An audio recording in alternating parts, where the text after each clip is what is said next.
última vez que hablé del tema de energía eléctrica, lo hice en el Congreso de Acolgen, ¿cierto? Que son las entidades generadoras, las empresas generadoras de energía eléctrica de Colombia. Aquí ya Celestra entraría a este club, más o menos. Es un club bastante cerrado. Parte de eso es ustedes no hacen parte del club. El club de los generadores, en un 60, dependiendo del clima, de un 60 a un 70%, son generadores de energía eléctrica hídrica, son hidroeléctricas sus fuentes de generación. Aquí hay una cerca que es Urrá, a unos cuantos kilómetros. En general se considera en el mundo que la energía eléctrica que deviene del agua es limpia. No es completamente limpia en realidad.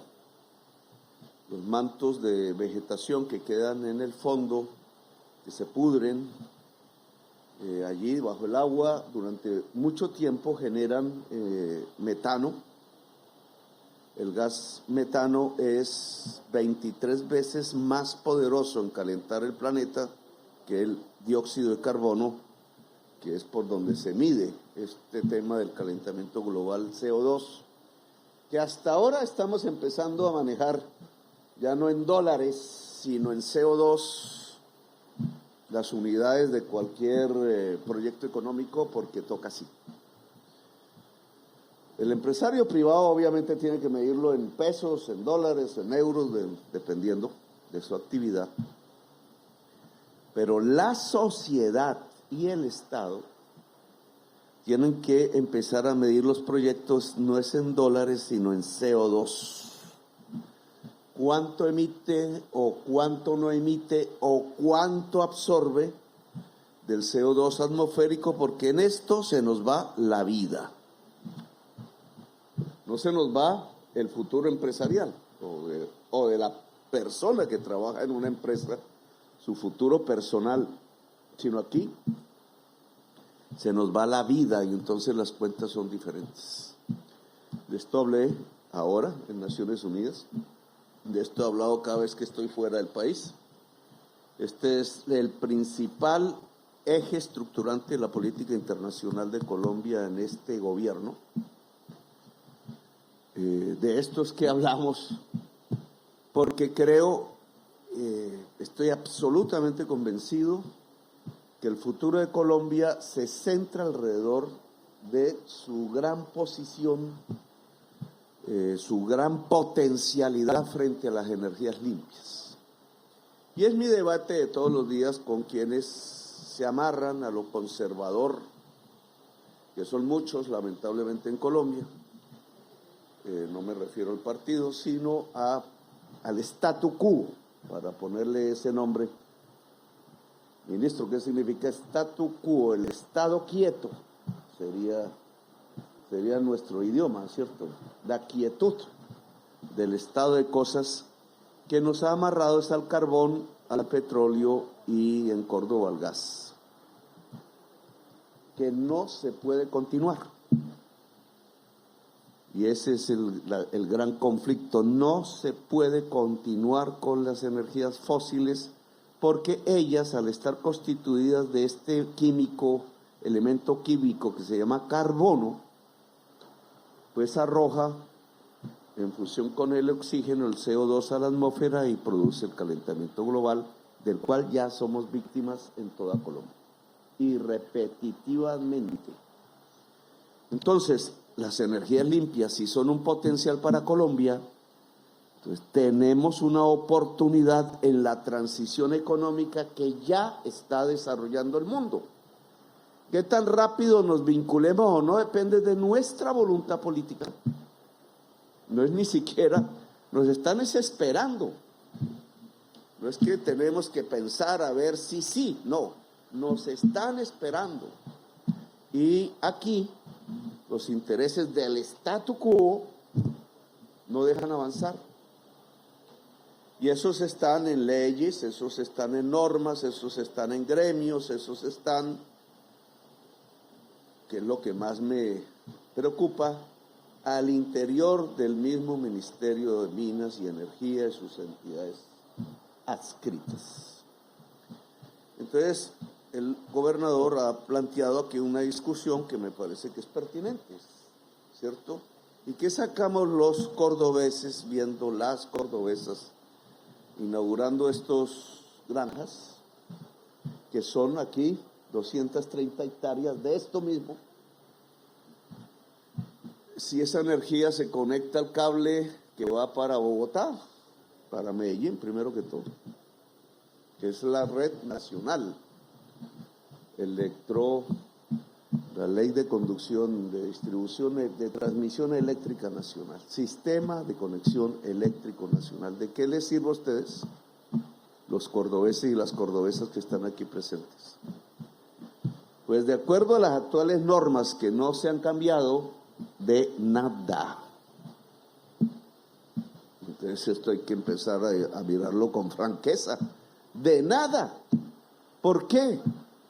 Porque la empresa distribuidora de energía eléctrica en Córdoba, que es Afinia, desde unos años para acá, eso ha variado en el tiempo, les vende a ustedes la energía, no es comprada de aquí. Ella hace sus compras allá en la bolsa o por contratos, ¿cierto? XN, que ahora entró a controlar el ministro, debe controlarla porque ahora es de ISA. Por fin pudimos cambiar el gerente de ISA, no querían que lo cambiáramos, pero todo esto tiene que ver con esto. Entonces en XN hacen un mercado de la energía y venden, dizque por libre competencia, pero es mentiras. Y entonces allá va y compra. Y entonces a cómo compra el kilovatio hora le suma la transmisión, le suma la distribución, le suma la comercialización y ahí le llega al ciudadano en la casa de la granja. Y ya le llega, según un gobernador, en Puerto Libertador, ¿dónde? En Puerto Libertador, a 1.500 kilovatios hora. Urrá produce a 220 kilovatios hora. La generadora, cerca. Y aquí no tengo razón aún, pero más o menos cerca a eso. ¿Cuánto? No te oí. 200, un poquito más, 220. O sea, más o menos la energía solar es tan barata como la energía que proviene de hidroeléctricas. He aquí la ventajota que estamos desperdiciando. El sol aquí lo tenemos por todas partes. Y si vamos hacia la Guajira más, entonces, ¿qué está pasando? O sea, ¿por qué aquí se puede generar 220 kilovatios horas al pie de Montería? Pero si llega a un barrio de Montería el recibo viene en 1.500 kilovatios hora. ¿Por qué? Tiene que ver con las normas. Y en esto los empresarios de Celestra tienen que hacer ahí una corrección mental. Pero tiene que ver con las normas de Colombia, con la fórmula que la Comisión Reguladora de Energía y Gas estableció en el año 1994, que no han cambiado. Esa fórmula lo que dice es que el generador eléctrico pondrá su precio en bolsa de acuerdo al más ineficiente. Y la energía más ineficiente, que es la más cara, y aquí empieza a aparecer los 1.500, se llama gas. Y gas importado, aunque el importador, están diciendo en la prensa que vamos a importar gas, es carreta. Nosotros estamos importando gas hace años. Lo que pasa es que el importador del gas es el dueño del medio que dice que vamos a importar gas. Entonces nos confunde. Nosotros estamos importando gas por Barranquilla hace años. Y ese precio viene con los costos del gas internacional y es el más alto de todos los energéticos que consumimos. Dicen que ya a través de un movimiento especulativo en Colombia, el gas colombiano está saliendo más alto, más precio que el gas importado, lo cual pues realmente es un robo, porque ¿cómo va a salir el gas colombiano más caro que el que importamos? Si está aquí. Bien, entonces el precio kilovatio hora de Urrá lo venden al precio del gas. Si el precio del gas está a 1.500 pesos kilovatio hora en sequía, porque se aprovechan de las condiciones climatológicas, entonces a Urrá que le sale a 220 vende a 1.000 o algo cercano a 1.000. Imagínense la ganancia. Cualquiera de ustedes que tenga ganado o algo, imagínense si sus costos son 220 pero vende a 1.000. La libra de carne, supongamos que cuesta el kilo de carne 220 centavos con conseguirlo del pasto, del agua, de las vacunas de la vaca, pero se vende a 1.000, entonces está ganando 800 pesos por kilo. Ese se vuelve rico en un 2x3. Solo que aquí no es con carne y eso no pasa con la carne, al contrario. Eso pasa es con la generación eléctrica y lo pagan absolutamente todas y todos los colombianos, exagerando el precio en 4 o 5 veces más que sus costos. A eso no se le llama ganancia. Para ser elegantes en teoría económica, eso se le llama ganancia extraordinaria, y mis profesores me enseñaron que eso se le denomina una renta. Se produce porque hay un monopolio sobre la generación eléctrica, es decir, un club que impone el precio, y el Estado, en vez de regularlo, en vez de mitigarlo, en vez de pararlo, se ha arrodillado a este tipo de monopolio y le presta sendos favores y no hace nada por la ciudadanía. Entonces, ese es el primer problema de por qué. Entonces, en Puerto Libertador el kilovatio hora vale 1.500 y el pueblo enseguida, que es antioqueño, vale 800. No es porque la energía sea diferente, es porque los distribuidores son diferentes y uno paga por generación eléctrica menos que el otro. Ahora pregunta, si los precios de la energía eléctrica en la costa Caribe son los más caros de Colombia y de América, ahí surgen muchas preguntas. ¿Por qué si tenemos tanto sol? Alguien se está equivocando. ¿Por qué si tenemos tanto sol?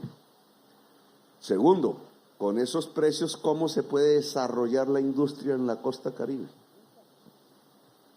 Cualquier cosa que hagamos sale más caro que lo que se vende en Panamá o en Miami, etcétera, porque los costos, no es que la mano de obra sea costosa, como dice la extrema derecha, la mano de obra la tienen como esclavo. No, es que los costos de renta financieros y eléctricos son tan elevados que el precio para cualquier mercancía que se haga con esas materias primas sale muy costoso. Y ahí hay un atraso económico que entonces se mide en cantidad de puestos que no hay, en gente joven que está por ahí caminando las calles o se tiene que ir, o pobreza y pobreza y pobreza, cuando tenemos la riqueza aquí mismo, solo que no la usamos. Y no la usamos porque no se puede usar, porque la norma... Eso es como cuando ustedes saben la historia de la cerveza y la chicha. El pueblo andino, y yo creo que el caribeño, eso hay que investigarlo, descendiente de los indígenas, usaba como alcohol para las fiestas la chicha, el maíz fermentado. Y eso no se veía moderno, daba el mismo efecto, quizás, no sé, ya hace tiempo no tomo chicha, Ahora nos vamos a tomar unas chichas por ahí, la Perseverancia en Bogotá. Pero entró la cerveza que venía de Europa, lo entraron unos alemanes, Kopp, familia Kopp en Barranquilla, le echaban el ojo a la familia alemana, ocurrió un insuceso con los alemanes, los nazis se tomaron el poder allá y aquí entonces dijeron vamos a quitarle los bienes a los alemanes. Ahí sí no dijeron, uy, ese Petro va a expropiar, no, expropiaron a los alemanes y se quedaron con sus cervecerías y ahí apareció Bavaria y entonces empezó una propaganda. Eso apareció en Barranquilla, empezó una propaganda en afiches, porque no había televisión, que la chicha era mala y que lo que había que tomar era cerveza. Así, no tome chicha, o sea, bruto, no vaya a enfermarse, la chicha enferma, la chicha mata y terminamos abandonando la chicha para hacer el gran negocio a los que son los dueños de la cerveza, punto. ¿Por qué? Estamos haciendo lo mismo con la energía eléctrica. Tenemos el sol y no lo aprovechamos. Pues si no lo tuviéramos, pues ya me dirían, pero lo tenemos. ¿Por qué no lo aprovechamos? Porque la fórmula de la CREC no lo permite, sino hasta hace muy poco. ¿Cierto? Y es por eso que usted va a inaugurar conmigo la granja de Tierra Alta, que ¿cuánto produce? 1 mega. Y entonces aquí mis compañeros funcionarios del Ministerio de Minas, digamos, sí, sé que por presión del presidente, entonces ya vamos a producir 1 mega. Pero si podemos producir 100. ¿Por qué es 1 mega y no 100? Pregunto. Porque al pueblo se le da lo chiquitico y lo grande es para los grandes negocios. No es una mentalidad de statu quo y reaccionaria la que tenemos cuando le damos al pueblo la posibilidad de que tenga 1. Hoy tiene 0, pero le damos la posibilidad de que tenga 1 y no 100, que se podría. ¿Qué lo impide? La plata, pues la plata la tiene la nación, el departamento, el municipio, nos podemos conjugar, son 200 millones de dólares, esto lo hicieron los chinos. ¿Por qué no lo hacemos? De tal manera que el cable no se pegue a la red eléctrica nacional, sino que se vaya a las redes de Montería y tenemos energía para toda Montería barata.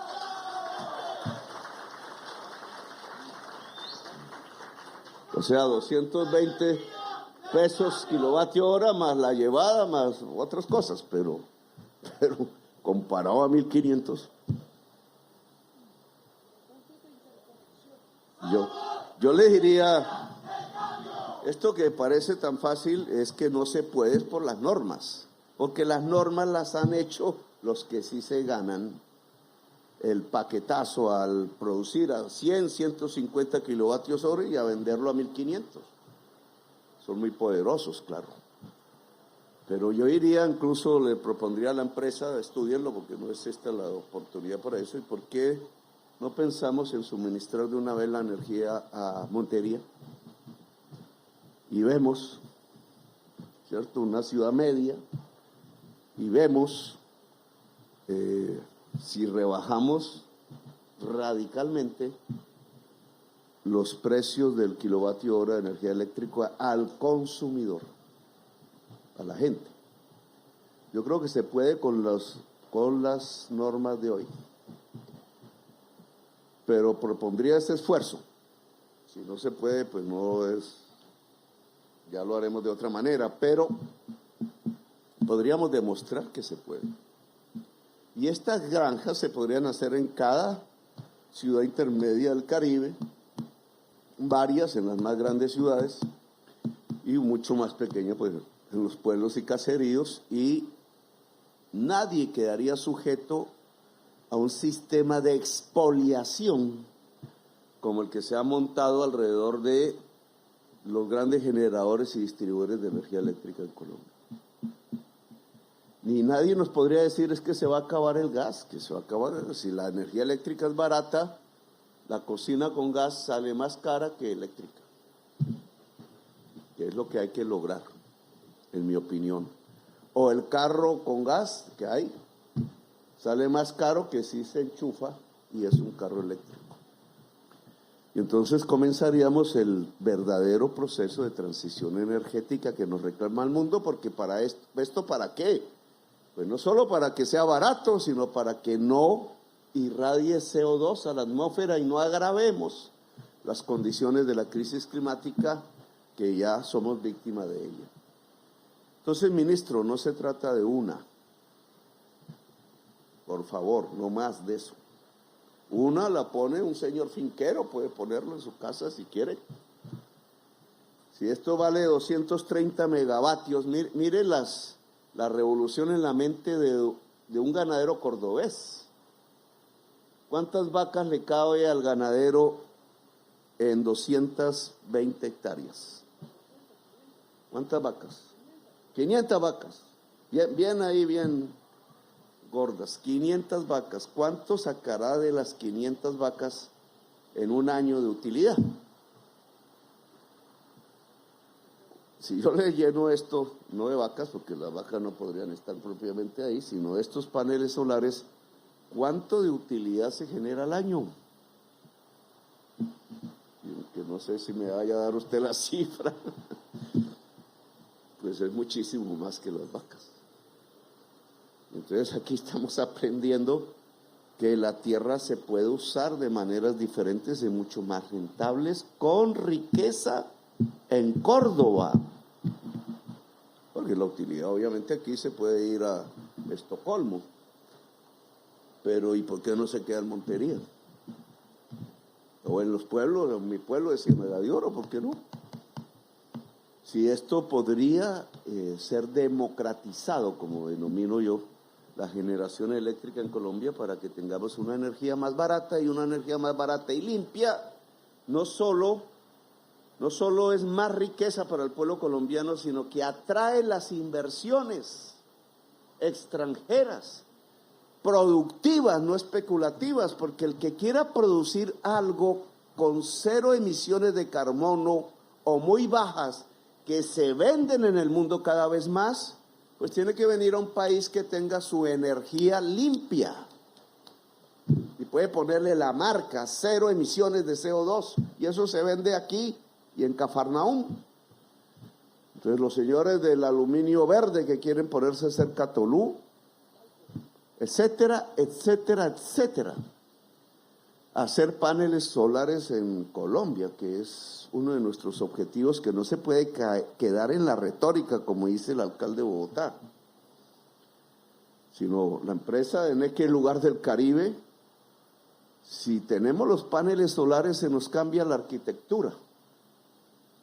El techo de palma empieza a verse del pasado, y nuestras tejas de asbesto y zinc, que son la mayoría, cambian. Cada casa puede ser generadora de energía eléctrica. Cada municipio puede ser generador de energía eléctrica. Puede aparecer la empresa municipal de energía eléctrica de Planeta Rica. Y eso debe garantizarlo la norma, puede generar la energía eléctrica, distribuirla y poner los contadores de doble entrada. ¿Saben para qué son los contadores de doble entrada? Porque si yo tengo mi techo de paneles solares y no uso mucha energía, puedo vender esa energía a la red. Y el contador no me mide solamente cuánto entra para cobrarme, sino cuánto sale también para venderles. Entonces tenemos un cambio completo en el mercado de la energía eléctrica en Colombia, y a favor de la gente y a favor del presente y del futuro, en donde Colombia puede ser una potencia mundial. El ministerio tiene que seguir rápidamente las decisiones políticas en normas, porque si nosotros hablamos de las decisiones políticas, pero las normas no cambian, pues la gente empieza a sentirse como que el presidente dice una vaina, pero aquí está pasando otra. Inaugura una granja solar junto a Montería de energía muy barata y limpia, pero el usuario allá en Montería no recibe ni un peso de beneficio. Y eso no puede ser, porque además la paz social implica que las comunidades se beneficien de esto y no sea simplemente una utilización de su suelo y sus ventajas sin beneficio de la comunidad local. Las comunidades locales podrían ser incluso socias de los proyectos, como tratamos de hacer en La Guajira. Entonces, en Tierra Alta no puede ser una mega. Y de aquí a que inauguremos el de Tierra Alta, espero que haya cambiado la norma de autogeneración en la CREG, que no debe poner límites a la autogeneración.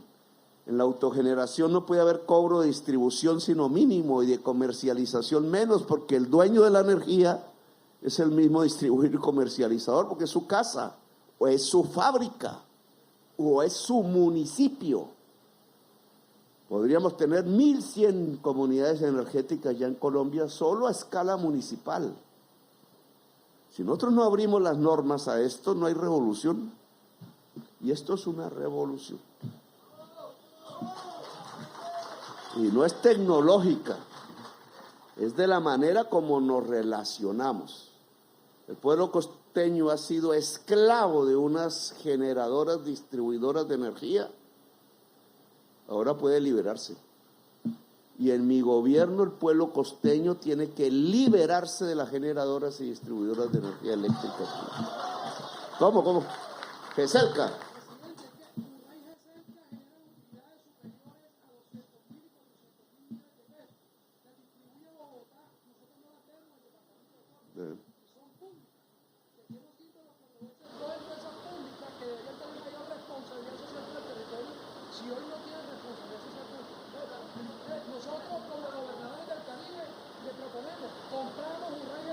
Sí, pero yo le propongo otra cosa, gobernador.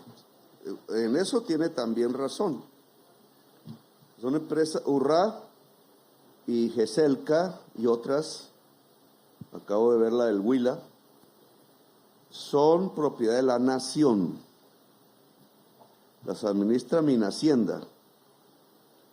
A veces las reparten a políticos. Estas hacen un mercado de intermediación, venden el kilovatio hora barato, 220 pesos kilovatio hora, se lo venden no a la gente, sino una X empresa aparece, una empresa, ¿cómo la podemos llamar? La empresa X aparece y compra 220 y va y vende a la distribuidora a 880, Aires o Afinia. Y ya la otra cobra ganancia y ya está vendiendo a 1000 kilovatios hora. ¿Quiénes son esos intermediarios? ¿Por qué existen? ¿Qué ley los creó? ¿Por qué ustedes a través de la CREG están permitiendo esos intermediarios? Eso debería ya prohibirse de inmediato.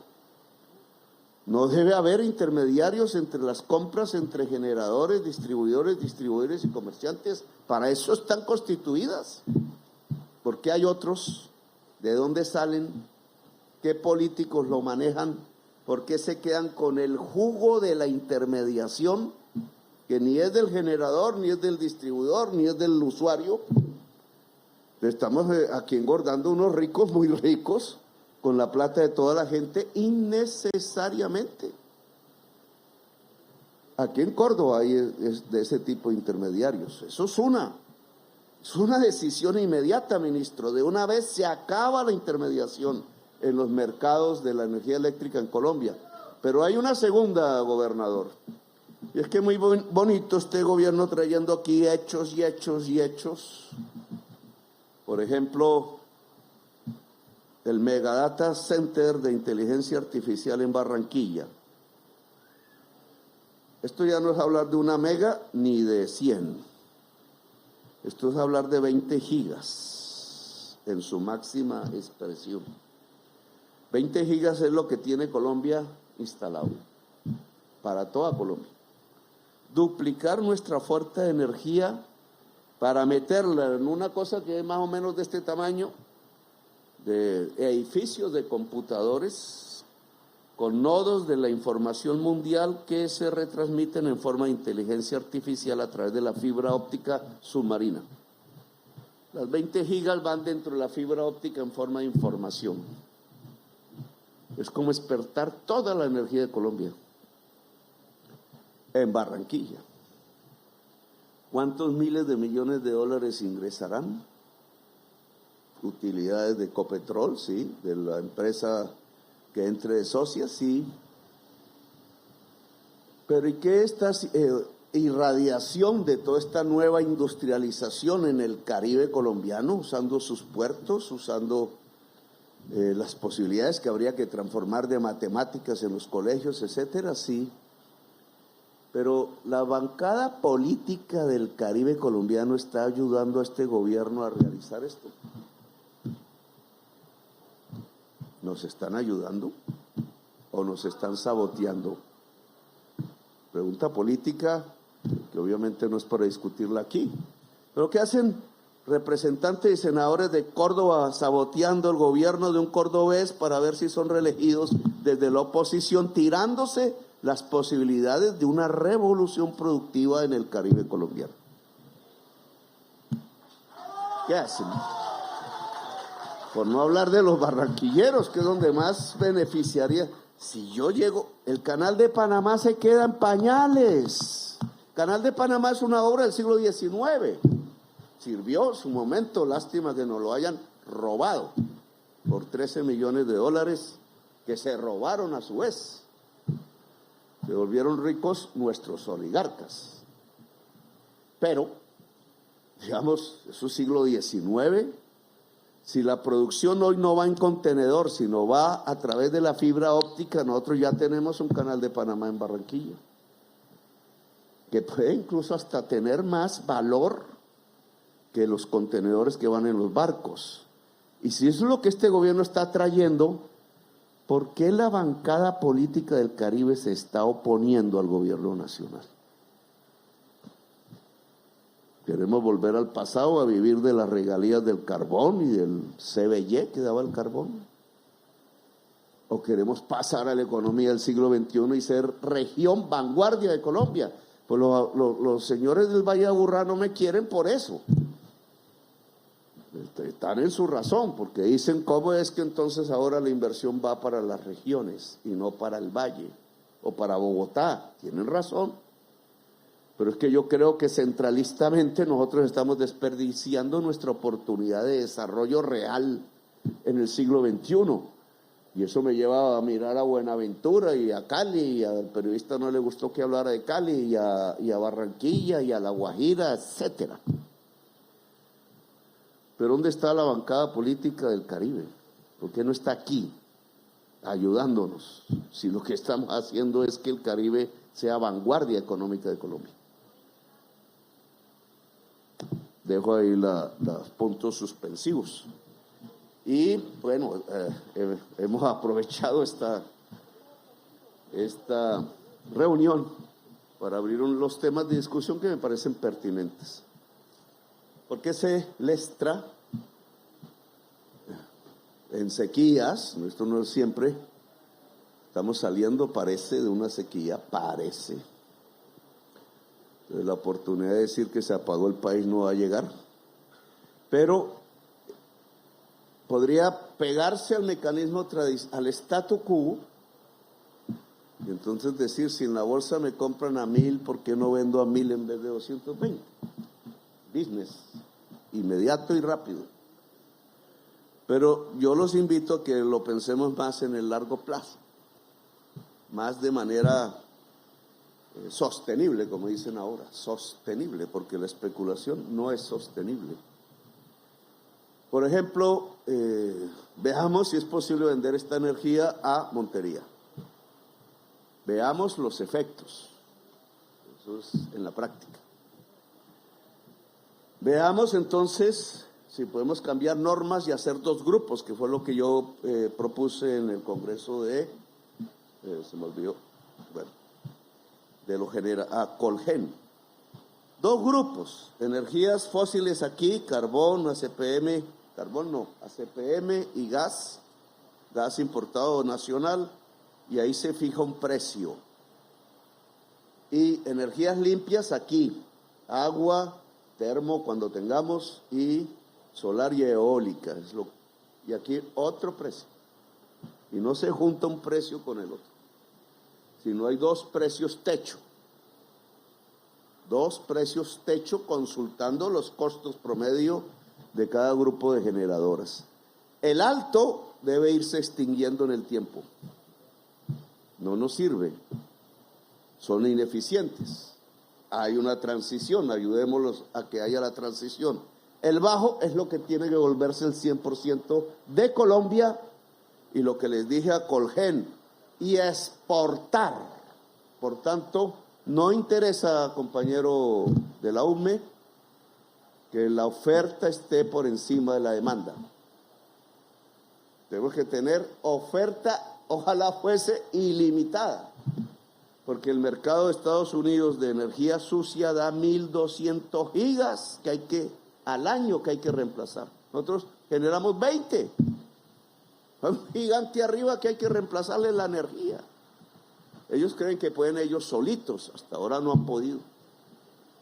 América Latina, América del Sur tiene un potencial de 1.500 gigas, por encima de las 1.200 que consume Estados Unidos.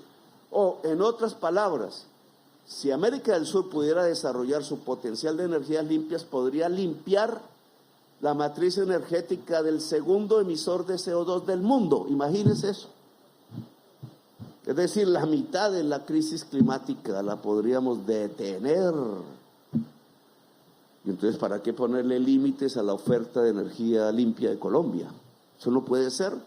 La energía limpia de Colombia tiene que reemplazar la energía sucia y abocar los crecimientos hacia el futuro, que no son solo del mercado nacional, sino de todo el potencial de exportación, que solo con el ejemplo de un megadata center en Barranquilla podría ser del 100% de lo que producimos hoy. Entonces, que estas palabras no sean, como suele suceder, palabras más, ¿cómo es que dice el vallenato, gobernador? Ergelén es bueno para el vallenato. Palabras al viento, dice la canción. Palabras al viento no puede ser, hermano. Palabras del presidente deben tener una aplicación lo más inmediata posible para que se vuelva realidad lo que estamos diciendo. Bueno, gracias a Celestra por su obra aquí de ingeniería, y a todas y todos los asistentes que me han acompañado en el día de hoy.